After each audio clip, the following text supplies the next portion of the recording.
92.7 big FM पर आप सुन रहे हैं प्यार के किस्से यादों का edit box with Nilesh Mishra में, और मैं आपको सुनाने जा रहा हूँ अरविंद शर्मा की लिखी कहानी इश्क में कुछ यूं हुआ, बिना किसी एड ब्रेक के।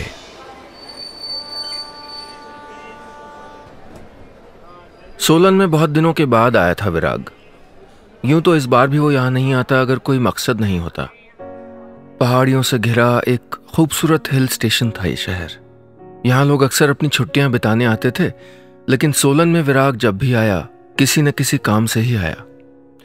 पहले पढ़ने के लिए और अब दवाइयों की एक फैक्ट्री में रिसर्च के सिलसिले में। विराग को यहाँ 1 महीने ठहरना था। स्टेशन से कंपनी के गेस्ट हाउस तक जाते जाते विराग ने महसूस किया कि सोलन बिल्कुल नहीं बदला। 6 साल पहले जैसा छोड़ के गया था बिल्कुल वैसा ही है। हाँ, इस बीच हालात कितने बदल गए। गेस्ट हाउस में रिफ्रेश होने के बाद वो चाय के अपने पुराने अड्डे पे निकल गया। चाय की चुस्की तो दरअसल एक बहाना थी। विराग को चाय की नहीं, अपनी पुरानी जिंदगी की अचानक तलब लगाई थी। अड्डे पर चाय पीते पीते उसकी नज़र बेंच पे बैठे हुए एक बूढ़े आदमी पे गई और वो खुशी से चौंक पड़ा। विनायक सर! वो भाग के उनके पास पहुंचा। विनायक सर, आप? बूढ़े आदमी ने नजरें उठा के उसको देखा। हालांकि मिस्टर विनायक सामने खड़े कुछ धुंधले से दिख रहे उस नौजवान को पहचान नहीं पाए, लेकिन उनको इतना यकीन हो गया कि पहले दोनों की पहचान रही होगी। टीचिंग करने वाले लोगों को अजनबी द्वारा जताई गई इस पहचान की आदत होती है। वो ये अंदाजा लगा लेते हैं कि सामने खड़े शख्स को उन्होंने कभी न कभी पढ़ाया होगा। विनायक जी ने विराग को पास खड़ी बेंच पे बैठने का इशारा किया और टाइम देखने के लिए अपनी कलाई घुमाई। विराग ने बैठते हुए पूछा, आपकी वो सिल्वर कलर की फेमस घड़ी कहाँ गई? विनायक जी हंसते हुए बोले, तुमको याद है? वो बेटी ले गई विदेश। कहती है पापा ये घड़ी पास रहती है तो लगता है जैसे आप पास हैं। बेटी का नाम सुन के विराग का दिल जोर से धड़क गया। वो इतना असहज हो गया कि आगे कोई बात सुन नहीं पाया। रागिनी, विनायक सर की बेटी, विराग का पहला प्यार। पहला प्यार वाकई कितना मासूम होता है। विराग को पहले प्यार नहीं समझाया था कि जिससे तुम प्यार करते हो उससे जुड़ी एक एक चीज तुमको प्यारी लगने लगती है। उसके रिश्तेदार, उसकी पसंदीदा चॉकलेट, उसके सूट का रंग, यहां तक कि उसके घर के गेट से भौंकने वाला कुत्ता भी। विनायक सर अभी भी विराग की उलझी हुई पहचान को सुलझाने के चक्कर में थे। उनके अगले सवाल ने विराग का ध्यान तोड़ा। क्या नाम है तुम्हारा? जी विराग। विराग? मैथ्स में टॉपर रहे थे तुम? जी नहीं। वॉलीबॉल टीम के कैप्टन? जी नहीं। खैर, लीव इट। अब विनायक सर ने अपने दिमाग पे ज्यादा जोर देना मुनासिब नहीं समझा। बातों का सिलसिला 1 घंटे तक चलता रहा। उसके बाद विराग विनायक सर से फिर मिलने का वादा करके वापस गेस्ट हाउस लौट आया। सोलन पहली बार बोर्डिंग में पढ़ने आया था यहाँ विराग। शुरू के 1 साल में तो उसको यहाँ कुछ भी अच्छा नहीं लगता था। घर की, माँ की बहुत याद आती थी, लेकिन रागिनी से मिलने के बाद उसको इस शहर से प्यार हो गया था। आप सुन रहे हैं प्यार के किस्से यादों का edit box with Nilesh Mishra में, सिर्फ 92.7 बिग एफएम पर। दोस्तों, आज की कहानी में अब तक आपने सुना कि किसी काम के सिलसिले में 6 साल बाद विराग सोलन आया था। यहाँ उसकी अपने पुराने टीचर से मुलाकात होती है और उसको अपना अतीत याद आ जाता है, उसका और उनकी बेटी रागिनी का अतीत। अब आगे। विराग और रागिनी। कहते हैं ऊपर वाला जोड़ियां बनाता है, लेकिन दोनों की जोड़ी भगवान ने नहीं, क्लास टीचर ने तय की थी। क्लास के एक प्रेजेंटेशन में जब रागिनी के ग्रुप में विराग का नाम आया तो रागिनी सोच में पड़ गई। उसको पता ही नहीं लगा कि विराग है कौन। वो इस बात से हैरत में थी कि क्लास शुरू हुए 2 महीने से ऊपर हो गए हैं और विराग को उसने कभी देखा ही नहीं। वो ग्रुप बदलवाने के लिए टीचर के पास भी गई, लेकिन कोई सोल्यूशन नहीं मिला क्योंकि दूसरा ग्रुप भी विराग को अपने साथ रखने के लिए राजी नहीं था। एक दिन सुबह की अटेंडेंस में जब विराग का नाम बोला गया तो पीछे से आवाज आई, यस मैम। रागिनी की नजर अपने आप ही घूम के विराग की तरफ ठहर गई। रागिनी विराग को देख के थोड़ा और परेशान हो गई। उसे पता चल चुका था कि प्रेजेंटेशन के लिए सारी मेहनत उसी को करनी पड़ेगी। रागिनी को बस ये डर था कि विराग कहीं और दिनों की तरह उस दिन भी गायब ना हो जाए। इसलिए क्लास से बाहर निकलते ही विराग के सामने वो अचानक अड़ के खड़ी हो गई। विराग ने रागिनी को इस तरह आगे खड़े होकर रास्ता रोकते देखा तो वो बुरी तरह घबरा गया।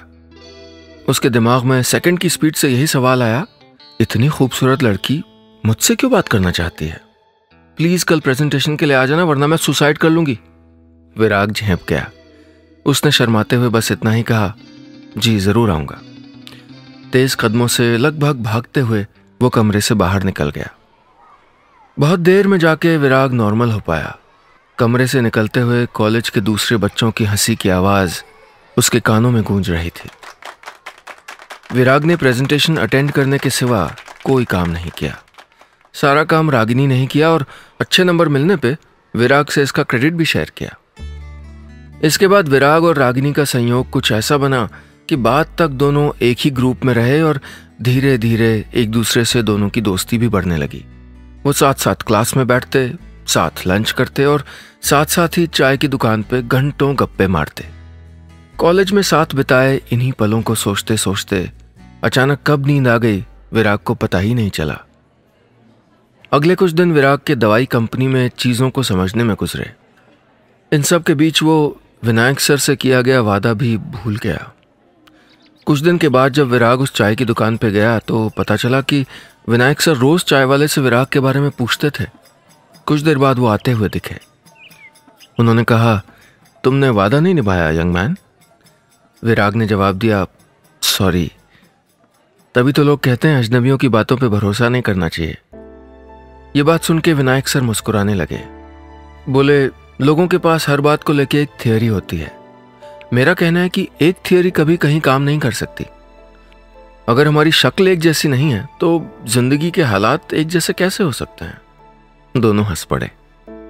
विराग मन ही मन सोच रहा था कि रागिनी बिल्कुल अपने पापा की तरह है, हर पल में जिंदा। रागिनी की जमीन से जुड़ी सोच और अजनबियों को भी अपनेपन से बोलने वाली भाषा में सब विनायक सर का ही अक्स देखते थे। तभी तो पढ़ाई के दिनों में कॉलेज भर के लड़के इस बात से अक्सर परेशान हो जाते थे कि कॉलेज की सबसे खूबसूरत लड़की एक लल्लू से लड़के के साथ क्या क्या बात करती है। और उनके दिल को तब तक तसल्ली नहीं मिलती थी जब तक उनको ये न पता लग जाए कि ये मामला प्यार का नहीं बल्कि कॉलेज में बनाए गए दोनों के जबरदस्ती के ग्रुप का है। हालांकि वक्त के साथ रागिनी विराग को अपना दोस्त मानने लगी थी, लेकिन विराग अक्सर ये सोचता था कि क्या वाकई ही वो रागिनी के लिए अच्छा दोस्त है या फिर जबरदस्ती थोपा हुआ एक अजनबी। कॉलेज में ज्यादातर हाई क्लास सोसाइटी से ताल्लुक रखने वाले लोग पढ़ते थे। विराग और उनके रहन सहन में जमीन आसमान का अंतर था। इस वजह से विराग के भीतर हीन भावना भी पनपने लगी थी। वो क्लास के लोगों की तरह जीना चाहता था पर उसके पास पैसे नहीं थे। वो उनकी तरह बोलना चाहता था लेकिन उसको अंग्रेजी नहीं आती थी। रागिनी उससे अक्सर कहती थी कि तुम अपने पे तरस ज्यादा खाते हो, तुम इतने बुरे भी नहीं हो जितना खुद को सोचते हो। विराग को अपने हालात तो अच्छे नहीं लगते थे लेकिन रागिनी की बातें अच्छी लगती थी। पता नहीं क्यों विराग को रागिनी की हर बात अच्छी लगती थी। उसके बोलने का तरीका, उसके चलने का अंदाज, उसकी मासूम सी मुस्कान, उसका प्यारा सा गुस्सा। सच ये था कि विराग को धीरे धीरे रागिनी से प्यार होने लगा था। दोस्तों के बीच भले ही इस बात को वो झुठला देता था लेकिन उसको पता था कि रागिनी के सामने इस प्यार का सच एक न एक दिन आ ही जाएगा। आप सुन रहे हैं प्यार के किस्से यादों का edit box with Nilesh Mishra में सिर्फ 92.7 बिग एफएम पर। दोस्तों, आज की कहानी में अब तक आपने सुना कि विराग सोलन वापस आया है जहां उसने अपनी पढ़ाई की और वो याद कर रहा है कि कैसे अमीरों के कॉलेज में मिडिल क्लास का विराग खुद को खो रहा था। ऐसे में उसके विनायक सर की बेटी रागिनी उसकी दोस्त बनी और धीरे धीरे उसको रागिनी से प्यार होने लगा। अब आगे। उस रोज अचानक चाय की दुकान पे मिलने के बाद विनायक सर और विराग लगभग रोज शाम को चाय की दुकान पे मिलते थे। घंटों बैठते, बात करते। विनायक सर ने एक दिन विराग से पूछा कि तुमने अभी तक शादी क्यों नहीं की? विराग गहरी सोच में पड़ गया था। विनायक सर ने सवाल किया, ख्वाबों में कोई शक्ल थी जो मिली नहीं? ऐसा तो नहीं था सर, शायद मैं इस इंतजार में रहा कि वो अपने आप मेरी आंखों के सामने आ जाएगी, लेकिन उसको ढूंढना पड़ता, या शायद जो आंखों में सामने आई उसमें ही जीवन साथी का अक्स ढूंढता रहता, इस बात से अनजान कि वो मिलने के लिए नहीं बल्कि मिलके खोने के लिए आई थी। विनायक सर इस बात पे जोर से हंसे। नई पीढ़ी की यही तो प्रॉब्लम है, पुरानी परंपराओं की बात चलती है तो उनके विरोध में बड़े सुलझे हुए तर्क दे देते हो, लेकिन खुद में ही उलझे हुए हो। शादी नाम की संस्था में यकीन तो है ना तुमको? पता नहीं सर। विराग भला क्या कहता कि शादी की इस संस्था पे कभी कितना यकीन था उसको। कॉलेज के दिनों में रागिनी से बढ़ती दोस्ती के दौरान जब वो अपने घर गया था तो शादी के कई ऑफर उसके सामने आए थे, पर उसने सबको ना कह दिया था।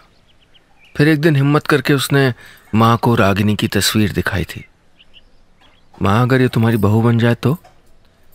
तस्वीर देख के माँ की खुशी का कोई ठिकाना ही नहीं रहा। एकदम राजकुमारी है। खुशी में माँ गीत गाने लगी थी।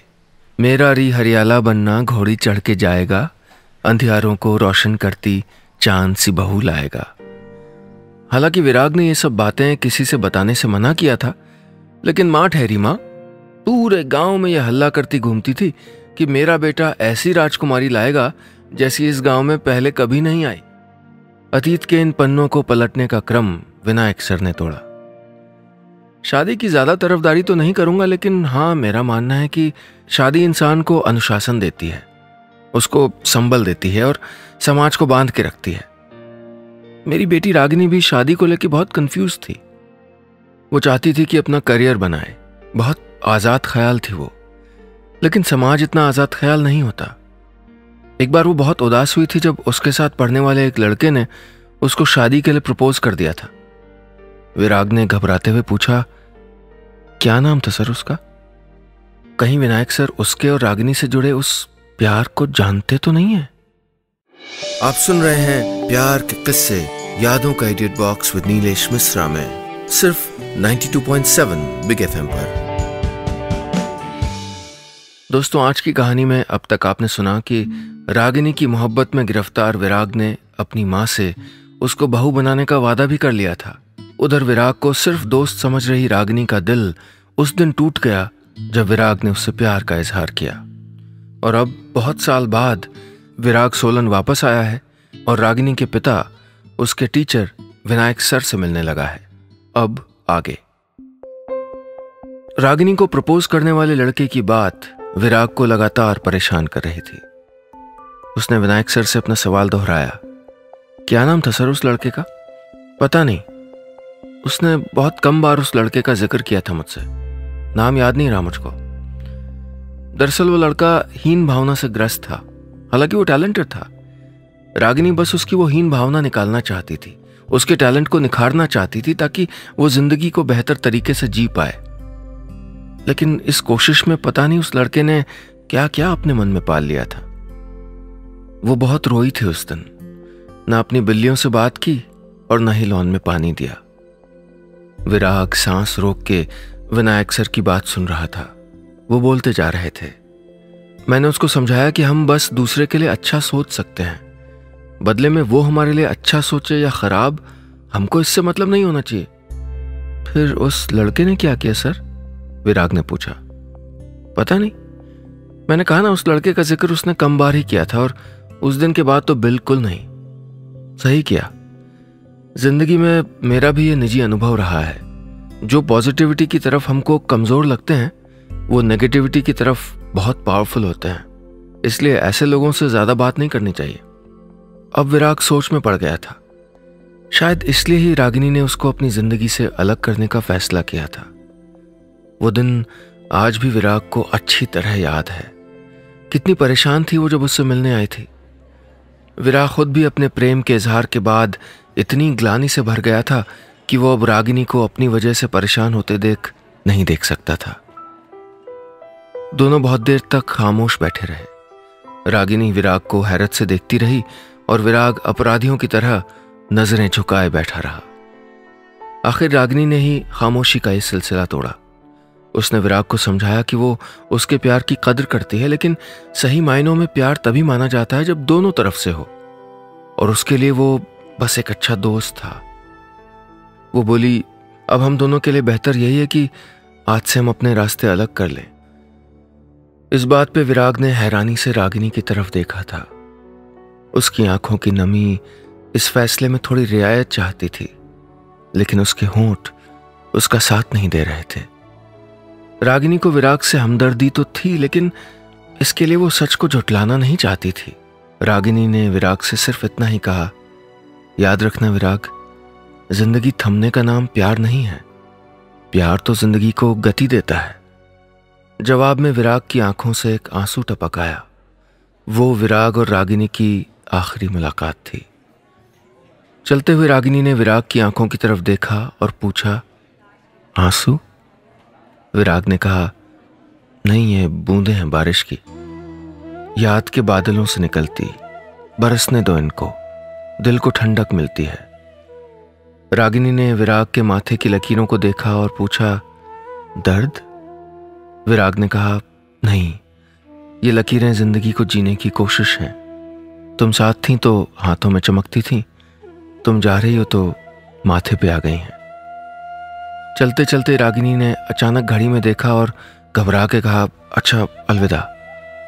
विराग ने कहा, प्यार, दर्द और याद जो तुमको जोड़ के रखते हैं, मुझसे कुछ भी तो नहीं हुआ जुदा। तुम आना ख्वाबों में कि फिर जिंदगी को जीने की कोशिश करेंगे।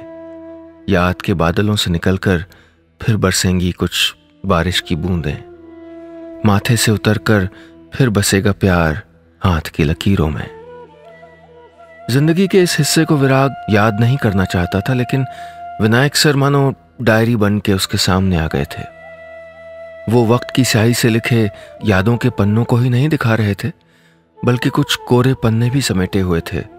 ये पन्ने उस बात को जता रहे थे कि कहानी अभी खत्म नहीं हुई है। आप सुन रहे हैं प्यार के किस्से यादों का edit box with Nilesh Mishra में, सिर्फ 92.7 बिग एफएम पर। दोस्तों, आज की कहानी में अब तक आपने सुना कि सालों बाद सोलन आने के बाद इत्तेफाक से विराग की मुलाकात अपने पुराने टीचर से होती है, जिनकी बेटी रागिनी से कभी वो बेइंतहा प्यार करता था। अब विराग और टीचर के बीच मुलाकातों का सिलसिला शुरू हो जाता है। अब आगे। पिछले कुछ दिनों से विनायक सर चाय पीने नहीं आ रहे थे। मालूम हुआ कि उनकी तबीयत खराब है। विराग पूछता हुआ उनके घर की तरफ चला गया। गेट पे 2 बिल्लियों ने उसका स्वागत किया। घर शांत था, लेकिन विराग को हर दीवार बोलती सी लगी। लॉन सूखा था, लेकिन उसको देख के रागिनी से जुड़ी तमाम यादें हरी हो गईं। विनायक सर की तबीयत ज्यादा खराब थी। उन्होंने विराग को हाथ से बैठने का इशारा किया। विराग उनका हाथ पकड़ के थोड़ी देर तक चुपचाप बैठा रहा। अचानक विनायक सर की सांसें तेज हो गईं। उनकी तबीयत ज्यादा बिगड़ने लगी। विराग घबरा गया। उसने जल्दी से अस्पताल फोन किया। एम्बुलेंस आई। विराग उनको अस्पताल लेके आया। आईसीयू में जाते हुए विनायक सर ने विराग से कहा, लगता है मैं बचूंगा नहीं, मेरी बेटी और दामाद को खबर करके बुला लेना। कांपते हुए हाथों से विराग ने रागिनी के नंबर पे कॉल किया था। नंबर अमेरिका का था। फोन रागिनी के पति ने उठाया। विराग ने खबर दी कि विनायक सर अस्पताल में भर्ती हैं और उनकी हालत सीरियस है। बेटी और दामाद से मिलना चाहते हैं। दामाद ने घबराते हुए कहा, हम जल्दी से जल्दी वहां पहुंचेंगे। रात भर विराग आईसीयू के बाहर जागता रहा। विनायक सर के दामाद की आवाज उसके कानों में अभी भी गूंज रही थी। कितनी विशिष्टता थी उसकी आवाज में। विराग की आंखों में विनायक सर के दामाद की वही तस्वीर घूम रही थी जिसकी उसने कभी रागिनी को वरमाला पहनाते वक्त कल्पना की थी। हालांकि रागिनी ने उसको शादी में नहीं बुलाया था, लेकिन उस तक ये खबर तो पहुंच ही गई थी कि रागिनी एक हैंडसम इंजीनियर से शादी कर रही है। या यूं कहिए कि लोग विराग के आगे चटखारे ले लेके इस बात को बताते थे। शादी की रात विराग का दिल नहीं माना और वो मंडप के चारों ओर घूम घूम के चुपके सारी शादी को देखता रहा। यहां तक कि सुबह रागिनी की विदाई के वक्त भी वो चोरी छुपे मौजूद था। रागिनी की विदाई के वक्त पिता और बेटी की नम आंखों को देख के उसकी भी आंखों से आंसुओं की धारा बह निकली थी। अगले दिन जब मां ने फोन पे रागिनी का हाल पूछा तो वो सच को छुपा नहीं पाया था। रुंधे गले से उसने मां से कहा था, मां तेरी राजकुमारी को तो राजकुमार ले गया। कुछ देर की खामोशी के बाद उधर से जवाब आया था, कोई बात नहीं बेटा, तू जी छोटा मत करना। रागिनी के जाने के बाद विराग कुछ दिन तक बहुत परेशान रहा। उसकी दाढ़ी बढ़ गई थी, कपड़े हमेशा बिना प्रेस किए होते थे। वो शाम होते ही उस चाय की दुकान पे जाके बैठ जाता जहां वो अक्सर रागिनी के साथ बैठा करता था और घंटों आसपास कुछ ढूंढता रहता। 5 बजे के सायरन के बाद फैक्ट्री से कतार में लौटती साइकिलें, पहाड़ के पत्थरों को इकट्ठा करते बच्चे। उसको महसूस होता कि सब कुछ वैसा ही है, बस रागिनी नहीं है। रागिनी के बिना उसको सब कुछ इतना बेमतलब नजर आने लगा कि उसने अपनी जिंदगी को खत्म करने का फैसला कर लिया। आप सुन रहे हैं प्यार के किस्से यादों का edit box with Nilesh Mishra में, सिर्फ 92.7 बिग एफएम पर। दोस्तों, आज की कहानी में अब तक आपने सुना कि कैसे रागिनी के पिता अपने विनायक सर की तबीयत खराब हो जाने पर विराग उनको अस्पताल में भर्ती कराता है और उसको याद आता रहता है कि कैसे एक वक्त वो रागिनी के प्यार में अपनी जान देने चला था। अब आगे। रागिनी के जाने के बाद परेशान विराग खुदकुशी के इरादे से एक सुनसान पुल पे चढ़ गया। नदी में छलांग लगाने से पहले जब उसने पानी में झांका तो उसको अचानक मां का अक्स दिखाई दिया। उसने घबरा के आंखें बंद कर ली तो कानों में रागिनी के शब्द गूंजने लगे, याद रखना विराग, जिंदगी थमने का नाम प्यार नहीं, प्यार तो जिंदगी को गति देता है। विराग ने आंखें खोल ली। वो वापस जिंदगी की तरफ भागा, वो जिंदगी जिसमें मां थी और उनके लिए सजाई हजारों खुशियां थीं। उस दिन विराग ने फैसला किया कि वो अपने प्यार की वजह से मां के सपनों को मरने नहीं देगा। ये प्यार उन सपनों को गति देगा। कुछ दिन बाद विराग को पता चला कि रागिनी अपने पति के साथ अमेरिका चली गई है। वो धीरे धीरे रागिनी को भुलाने की कोशिश करने लगा। उसने रिसर्च फेलोशिप ली और रिसर्चर बन गया। अपनी रिसर्च में वो इतना मशगूल हुआ कि पुरानी सारी यादें धुंधली पड़ने लगीं। उसको शायद कुछ याद भी नहीं आता अगर सोलन की खुशबू लिए एक कागज का टुकड़ा उसके पास नहीं आता। वो टुकड़ा जिस पे रिसर्चर के तौर पे उसके सोलन जाने का फरमान था। विराग ने अस्पताल में विनायक सर की बहुत सेवा की। विनायक सर की हालत में अब सुधार होने लगा था। सुबह सुबह उनके दामाद का फोन आया था कि वो शाम तक पहुंच जाएंगे। उस दिन विराग की मां का फोन भी आया। बोली, इस बार बहुत अच्छा रिश्ता आया है, बस ना मत कहना, तुझे मेरी कसम। जिंदा रहते बहू का मुंह देखना चाहती हूं। विराग ने रुंधे गले से कहा था, मरने की बात मत करना मां, मैं आ रहा हूं। वैसे भी विराग की रिसर्च पूरी हो गई थी और उसके लिए सोलन में रुकने की कोई वजह नहीं थी। विराग ने घर आके अपना सामान पैक किया। रेलवे स्टेशन जाने से पहले वो एक बार फिर विनायक सर को देखने गया। विनायक सर आराम से सो रहे थे। उसने धीरे से उनके पैर छुए और बाहर निकल गया। कुछ घंटों बाद विराग ट्रेन में था। वो गांव वापस जा रहा था। सफर लंबा था। थोड़ी देर बाद विराग ने खुद को बोर महसूस किया। बैग में से फिर से वही फाइल निकाल ली जो हर सफर में उसकी बोरियत दूर करती थी। ये फाइल विराग हमेशा अपने साथ रखता था। ये फाइल उसकी और रागिनी की बातों का दस्तावेज थी। क्लास में और सेमिनार में जब भी रागिनी बोर होती थी तो एक कागज की पर्ची पे कुछ लिख के विराग को चुपके से दे देती थी। फिर विराग चुपके से उस पर जवाब लिख के देता। इस सिलसिले के अंत तक कागज पूरा भर जाता था। इस पे कुछ बेमतलब सी बातें लिखी होती थी, कुछ कार्टून सी शक्लें बनी होती थीं और कुछ अजीब अजीब नाम। विराग इन कागजों को फेंकता नहीं था, संभाल के रख लेता था। होते होते ये एक पूरी फाइल सी बन गई थी। वो फाइल के पन्ने पलट ही रहा था कि उसका फोन बज उठा। विनायक सर का फोन था। आवाज पहले से ज्यादा ऊर्जा लिए हुई थी। मरा नहीं हूं, जिंदा हूं, अभी तुमसे मिलना चाहता हूं। विराग ने झेपते हुए कहा, सर अचानक कोई जरूरी काम पड़ गया, कुछ दिनों बाद आता हूं, तब तक आप भी अच्छे हो जाएंगे।